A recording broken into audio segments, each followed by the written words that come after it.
सोने की चमक किसे आकर्षित नहीं करती, लेकिन क्या हो अगर मैं आपसे कहूं कि जिस सोने को आप सिर्फ एक गहना समझते हैं, असल में वो एक ऐसा खतरनाक जियोपॉलिटिकल हथियार है जिससे आज दुनिया की महाशक्तियां एक दूसरे की कमर तोड़ रही हैं। एक तरफ बिहार के जमुई में एक ऐसा गांव है जिसके नीचे भारत का 44% सोना दबे होने का दावा किया गया, लेकिन 42 सालों से वहां 1 ग्राम सोना भी नहीं निकाला जा सका। वहीं दूसरी तरफ आंध्र प्रदेश के कुर्नूल जिले में भारत की पहली बड़ी प्राइवेट गोल्ड माइन अचानक से शुरू हो जाती है और वहां से सोना निकलना भी शुरू हो जाता है। दोस्तों, आखिर ये क्या खेल चल रहा है? बिहार का खजाना जमीन में क्यों सड़ रहा है जबकि दक्षिण भारत से सोना निकाला जा रहा है? क्या भारत सरकार कोई ऐसा मास्टर स्ट्रोक खेल रही है जिसकी भनक दुनिया को तब लगेगी जब बहुत देर हो चुकी होगी, या तो बात कुछ और है? तो दोस्तों, आज हम सिर्फ भूगर्भ विज्ञान की बात नहीं करेंगे, बल्कि इस सोने के पीछे छिपे उस भयंकर ग्लोबल ऑर्डर, मिलिट्री स्ट्रेटजी और इकोनॉमिक वॉरफेयर की बात करेंगे जिसने दुनिया की नींद उड़ा रखी है। इस पूरी मिस्ट्री को समझने के लिए हमें सबसे पहले बिहार के उस करमटिया गांव में चलना होगा जिसे कभी स्वर्णमटिया कहा जाता था। साल 2021 में जब तत्कालीन खान मंत्री ने संसद में खड़े होकर ये दावा किया कि देश का सबसे बड़ा स्वर्ण भंडार बिहार के जमुई में है, तो पूरे देश में सनसनी फैल गई। जियोलॉजिकल सर्वे ऑफ इंडिया यानी जीएसआई की रिपोर्ट के मुताबिक इस इलाके में 22.28 करोड़ टन स्वर्ण अयस्क यानी गोल्ड ओरे मौजूद है, जो भारत के कुल प्राथमिक स्वर्ण भंडार का लगभग 44% है। लोगों को लगा कि अब बिहार रातों रात दुबई बन जाएगा, लेकिन सच्चाई इसके बिल्कुल उलट निकली। असल में वो 22 करोड़ टन शुद्ध सोना नहीं, बल्कि वो पत्थर और मिट्टी है जिसमें सोने के कण चिपके हुए हैं। दोस्तों, असली खेल होता है ग्रेड का, यानी 1 टन पत्थर तोड़ने पर कितने ग्राम सोना निकलेगा। जमुई के अयस्क में प्रति टन औसतन सिर्फ 0.17 ग्राम सोना है। माइनिंग की दुनिया में इसे बेहद लो ग्रेड माना जाता है। दोस्तों, अब जरा खुद सोचिए, सिर्फ 1 ग्राम सोना निकालने के लिए कई टन चट्टानों को खोदना, उन्हें क्रश करना और खतरनाक रसायनों से प्रोसेस करना पड़ेगा। इस पूरी प्रक्रिया में जितना पैसा खर्च होगा उससे कहीं कम कीमत का सोना बाहर आएगा। कोई भी प्राइवेट कंपनी या सरकार अपना हजारों करोड़ रुपए ऐसे प्रोजेक्ट में क्यों फूकेगी जो पहले दिन से ही भारी नुकसान में हो? जीएसआई हमेशा 4 चरणों में सर्वे करता है, G4 से लेकर G1 तक। करमटिया का सर्वे अभी शुरुआती चरणों तक ही सीमित है। वाणिज्यिक खनन के लिए जिस जीवन स्तर के विस्तृत सर्वे और आर्थिक व्यवहार्यता यानी इकोनॉमिक वायबिलिटी की जरूरत होती है, उसमें जमुई फिलहाल फेल हो गया है। यही वो कड़वा सच है जिसके कारण 1982 से लेकर आज 2026 तक करमटिया का सोना जमीन के नीचे ही दबा हुआ है। लेकिन आंध्र प्रदेश के कुर्नूल जिले के जोनागिरी गांव की कहानी बिल्कुल अलग है। जून 2026 में यहां भारत की पहले कॉमर्शियल प्राइवेट गोल्ड माइन ने अपना काम शुरू कर दिया। इसे जियो मैसूर सर्विसेज इंडिया द्वारा ऑपरेट किया जा रहा है और राज्य सरकार ने तो इस गांव का नाम बदल कर ही स्वर्णगिरी रखने का प्रस्ताव दे दिया। आखिर जोनागिरी में ऐसा क्या है जो जमुई में नहीं है? जवाब है हाई ग्रेड ओरे और सटीक टेक्नोलॉजी। जोनागिरी खदान में सोने की सांद्रता जमुई के मुकाबले कई गुना ज्यादा है। वहां से शुरुआत में 400 किलो और आने वाले सालों में 2 टन तक सालाना सोना निकालने का लक्ष्य रखा गया है।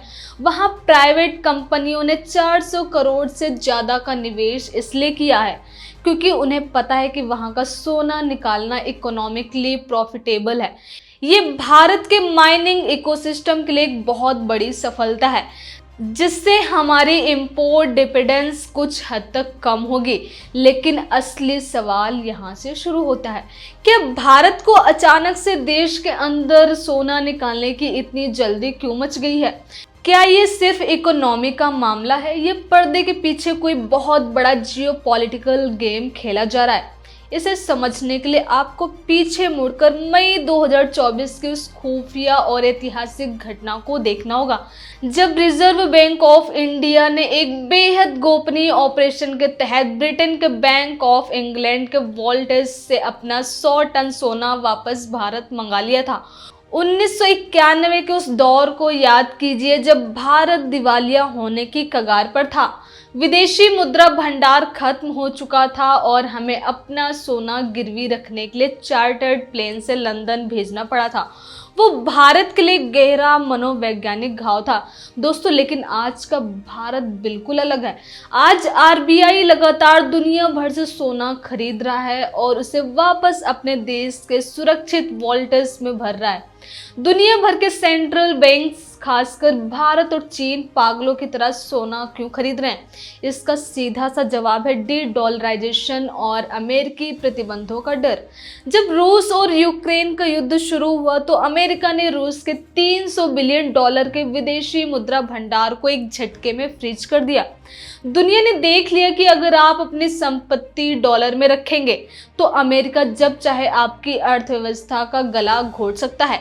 चीन जानता है कि अगर उसने कल को ताइवान पर हमला किया तो अमेरिका उस पर भी भयानक सैंक्शंस लगाएगा।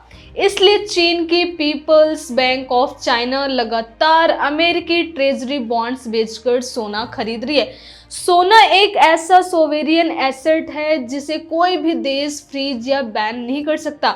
अगर आपके पास फिजिकल गोल्ड है तो आपकी स्ट्रेटेजिक ऑटोनॉमी पूरी तरह सुरक्षित है।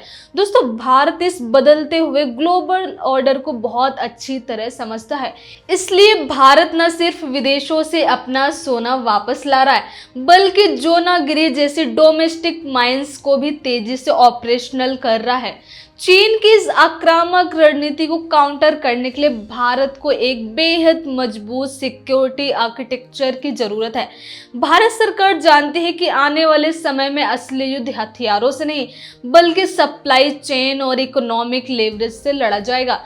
चीन ने अफ्रीका से लेकर लैटिन अमेरिका तक खदानों पर कब्जा कर रखा है। उसे जवाब देने के लिए भारत ने अपने क्रिटिकल मिनरल्स पॉलिसी में भारी बदलाव किए हैं। जोनागिरी खदान का शुरू होना उसी मास्टर स्ट्रोक का एक छोटा सा हिस्सा है। दोस्तों, भारत दुनिया को यह डिप्लोमेटिक सिग्नल दे रहा है कि हम सिर्फ एक बड़े कंज्यूमर नहीं है, बल्कि हम अपने संसाधनों का दोहन करना भी जानते हैं। सोने के साथ साथ लिथियम, वैनेडियम और यूरेनियम जैसे खनिजों पर भी भारत तेजी से काम कर रहा है, ताकि एक आत्मनिर्भर डिफेंस इकोसिस्टम तैयार किया जा सके। दोस्तों, जो बस सामने दिख रही है, असली खेल उससे कहीं बड़ा है। अगर भारत के पास इतनी उन्नत तकनीक है और अगर सोने की इतनी ही सख्त जरूरत है, तो फिर भारत सरकार जमुई के उस 44% सोने को क्यों निकाल रही है? क्या सच में भारत सरकार उसे भूल गई है? बिल्कुल नहीं। जियोपॉलिटिक्स में इसे स्ट्रेटेजिक रिजर्व कहा जाता है। भारत सरकार बहुत अच्छी तरह जानती है कि जमुई का सोना कहीं भाग कर नहीं जाने वाला, वो हमारी धरती के नीचे पूरी तरह सुरक्षित है। फिलहाल उस 0.17 ग्रेड के सोने को निकालने में हमारी ऊर्जा और पैसा दोनों बर्बाद होंगे, लेकिन अंतर्राष्ट्रीय बाजार में सोने की कीमतें जिस रॉकेट की स्पीड से भाग रही है और जिस तरह से बायो लीचिंग जैसी नई माइनिंग टेक्नोलॉजीज विकसित हो रही हैं, वो दिन दूर नहीं जब इतने कम ग्रेड का सोना निकालना भी कॉमर्शियली वाइबल हो जाएगा। और यही वो पॉइंट है जिसे लगातार लोग मिस कर रहे हैं। भारत सरकार ने जमुई के खजाने को एक फ्यूचर प्रेशर पॉइंट के रूप में बचा कर रखा है। आज हम जोनागिरी से सोना निकाल रहे हैं, विदेशों से सोना वापस ला रहे हैं और अपनी अर्थव्यवस्था को मजबूत कर रहे हैं। कल जब दुनिया में सोने का भयानक संकट आएगा, जब देशों के पास अपनी मुद्रा को बैक करने के लिए सोना नहीं बचेगा, तब भारत जमुई के इस लो ग्रेड खजाने को नई तकनीक के साथ खोलेगा। तब यह कोई घाटे का सौदा नहीं, बल्कि भारत की अर्थव्यवस्था को सुपर पावर बनाने वाला सबसे बड़ा ट्रम्प कार्ड साबित होगा। यह कोई सरकारी लापरवाही नहीं है, बल्कि यह एक सोची समझी लॉन्ग टर्म स्ट्रेटजी है। अमेरिका ने भी दशकों तक अपने तेल के कुओं को बंद रखा था और दुनिया का तेल इस्तेमाल किया था ताकि भविष्य के लिए उनके पास अपना सुरक्षित भंडार रहे। भारत जमुई के सोने के साथ बिल्कुल वही अमेरिकी रणनीति अपना रहा है। आने वाले दिनों में भारत इस जियोपॉलिटिकल शतरंज पर कई और चौंकाने वाले कदम उठाने वाला है। एक तरफ जहां चीन ताइवान के इर्द गिर्द सैन्य दबाव बढ़ा रहा है, वहीं भारत अपनी सप्लाई चेन को पूरी तरह से सैंक्शंस प्रूफ बनाने में जुटा हुआ है। जोनागिरी जैसे दर्जनों नई खदानों के लिए प्राइवेट सेक्टर को रास्ते दिए जा रहे हैं। भारत सिर्फ एक उभरते हुई अर्थव्यवस्था नहीं है, बल्कि अब वह ग्लोबल रूल सेट करने वाली एक महाशक्ति बन रहा है। देश की माइनिंग पॉलिसी से लेकर फॉरेन पॉलिसी तक हर जगह एक ही नैरेटिव सेट किया जा रहा है कि भारत अपने हितों से कोई समझौता नहीं करेगा, चाहे वह रूस से सस्ता तेल खरीदना हो, ब्रिटेन से अपना सोना वापस लाना हो, या फिर अपनी जमीन के नीचे दबे खनिजों का रणनीतिक इस्तेमाल करना हो। भारत हर कदम बहुत नाप तोल कर उठा रहा है। जमुई का करमटिया गांव आज भी भले ही अपनी किस्मत चमकने का इंतजार कर रहा हो, लेकिन उसका यह इंतजार व्यर्थ नहीं है। वह भारत के उस विशाल सुरक्षा कवच का हिस्सा है जिसे सही वक्त आने पर ही इस्तेमाल किया जाएगा। आंध्र प्रदेश का स्वर्णगिरी आज के भारत की जरूरत पूरी कर रहा है और बिहार का स्वर्ण मटिया कल के भारत का भविष्य सुरक्षित कर रहा है। सोने का यह पूरा खेल सिर्फ पैसे का नहीं है, बल्कि इस बात का प्रतीक है कि कौन सा देश आने वाली सदी पर राज करेगा। दोस्तों, अब आप मुझे कमेंट्स में सोचकर बताइए कि क्या भारत को भविष्य का इंतजार करना चाहिए या फिर तुरंत कोई नई स्वदेशी तकनीक विकसित करके जमुई का सोना आज ही निकाल लेना चाहिए ताकि हमारी अर्थव्यवस्था और तेजी से आगे बढ़ सके। आपकी इस पर क्या राय है, आप कमेंट सेक्शन में जरूर बताइए। धन्यवाद।